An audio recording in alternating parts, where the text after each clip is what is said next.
بسم اللہ الرحمن الرحیم اسٹوڈنٹس، جیسا کہ ہم نے کل یونٹ نمبر 1 کو سٹارٹ کیا تھا ٹرانسلیشن کے پوائنٹ آف ویو سے ہم انگلش کا کورس پڑھنے جا رہے ہیں. تو آج ہم نے سیکنڈ پیراگراف کے فرسٹ ہاف کو یہ سٹارٹ کیا. چونکہ یہ پیراگراف تھوڑا سا لینتھی ہے اس لیے ہم اس کو ہاف کریں گے. آج فرسٹ ہاف سٹارٹ کریں گے اور سیکنڈ ہاف اس کا ہم نیکسٹ ویڈیو میں کریں گے. سٹارٹ کرتے ہیں بیٹا. لکھتا ہے کہ the Arabs possessed a remarkable memory and were an eloquent people. کہتا ہے بیٹا عرب سے مراد عرب کے لوگ پوزیسڈ مالک تھے، ملکیت تھی ان کی، رکھتے تھے کس چیز کو؟ ریمارکبل میموری، حیران کن یاداشت. عرب کے لوگ حیران کن یاداشت کے مالک اینڈ ایلوکوینٹ. بیٹا ایلوکوینٹ کا مطلب ہوتا ہے فصیح البیان. جب آپ ٹرانسلیشن میں لکھیں گے تو لکھیں گے یہی ورڈ. اب اس کا مطلب کیا ہوتا ہے؟ فصیح البیان کا مطلب ہوتا ہے خوش گفتار.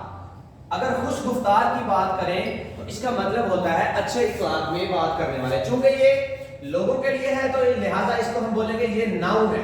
اب اس کے نیکسٹ سینٹینس میں اس کا ہی ایڈجیکٹیو آئے گا، وہ ابھی آپ کو بتائیں گے. تو کیا ترجمہ بنے گا؟ عرب کے لوگ حیران کن یاداشت کے مالک اور فصیح البیان تھے. تو مجھے امید ہے کہ آپ کو فصیح البیان جو لفظ ہے اس کا مطلب سمجھ آ گیا ہوگا، خوش گفتار. اگر اس کو تھوڑا سا اور سلیس اردو میں لکھنا ہے تو ہم کہہ دیں گے اچھے لہجے میں بات کرنے والے. نیکسٹ چلتے ہیں.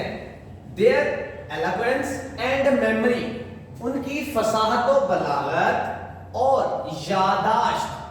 found an expression in their poetry، اس کا اظہار کہاں پایا جاتا ہے؟ ان کی شاعری میں پایا جاتا ہے. ہم کہتے ہیں کہ یہ جھوٹ بولتے ہیں، جی ایسے نہیں ہے، لیکن اس کی جو پروونگ ہے وہ ہمیں یہاں سے ہوتی ہے کہ ان کی جو بھی فصاحت و بلاغت تھی اور ان کی یاداشت تھی، ان کا اظہار ان کی شاعری میں پایا جاتا تھا. کہتے ہیں every year a fair for poetical competition was held at Okaz. کہتا ہے ہر سال اوکاز کے مقام پر شاعری مقابلوں کے لیے، پولیٹیکل کمپٹیشن کو بولتے ہیں شاعری مقابلے. اوکاز جگہ کا نام ہے جس جگہ یہ میلہ منعقد ہوتا تھا. فیئر کا مطلب کیا ہوتا ہے؟ میلہ. ہر سال اوکاز کے مقام پر شاعری مقابلوں کے لیے ایک میلہ منعقد کیا جاتا تھا. اس کو ساتھ لکھ دیتے ہیں. ہر سال اوکاز کے مقام پر شاعری مقابلوں کے لیے ایک میلہ منعقد کیا جاتا تھا. واز ہیلڈ کا مطلب ہوتا ہے منعقد کیا جاتا. Every year a fair for poetical competition was held at Okaz. ہر سال اوکاز کے مقام پر شاعری مقابلوں کے لیے ایک میلہ منعقد کیا جاتا تھا. It is narrated that یہ کہا جاتا ہے Hammad said to Caliph Walid bin Yazid. بیٹا کیلف کا مطلب ہوتا ہے خلیفہ. حماد نے خلیفہ ولید بن یزید سے کہا، کیا کہا؟ I can recite to you. Recite کا مطلب ہوتا ہے سنانا.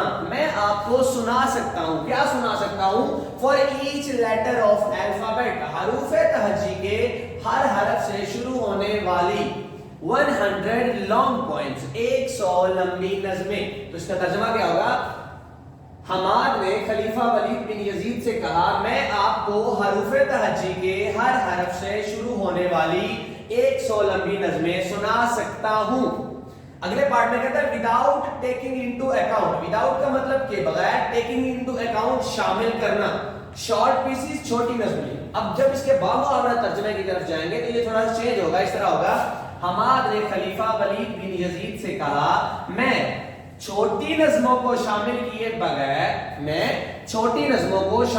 بغیر حروف تہجی کے ہر حرف سے شروع ہونے والی 100 لمبی نظمیں سنا سکتا ہوں. تو اس کو ریوائز کرتے ہیں. The Arabs possessed a remarkable memory and were an eloquent people. عرب کے لوگ حیران کن یاداشت کے مالک اور فصیح البیان تھے. Their eloquence and memory found an expression in their poetry. ان کی فصاحت و بلاغت اور یاداشت کا اظہار ان کی شاعری میں پایا جاتا تھا. Every year a fair for poetical competition was held at Okaz. ہر سال اوکاز کے پر شاعری مقابلوں کے لیے ایک میلہ منعقد کیا جاتا تھا. It is narrated that Hamad said to Caliph Walid bin Yazid, یہ کہا جاتا ہے کہ حماد نے خلیفہ ولید بن یزید سے کہا میں آپ کو I can recite to you for each letter of alphabet 100 long poems without taking into account short pieces. میں آپ کو چھوٹی نظموں کو شامل کیے بغیر حروف تہجی کے ہر حرف سے شروع ہونے والی 100 لمبی نظمیں سنا سکتا ہوں. اسٹوڈنٹس یہاں سینٹینس اینڈ نہیں ہوا, اس کو ہم نیکسٹ کنٹینیو کریں گے اگلی ویڈیو میں. ہم اس کے بعد ان نظموں کی ڈیٹیل پڑھیں گے کہ وہ نظمیں کس نے لکھی تھی اور کب لکھی گئی تھی. تب تک اللہ حافظ.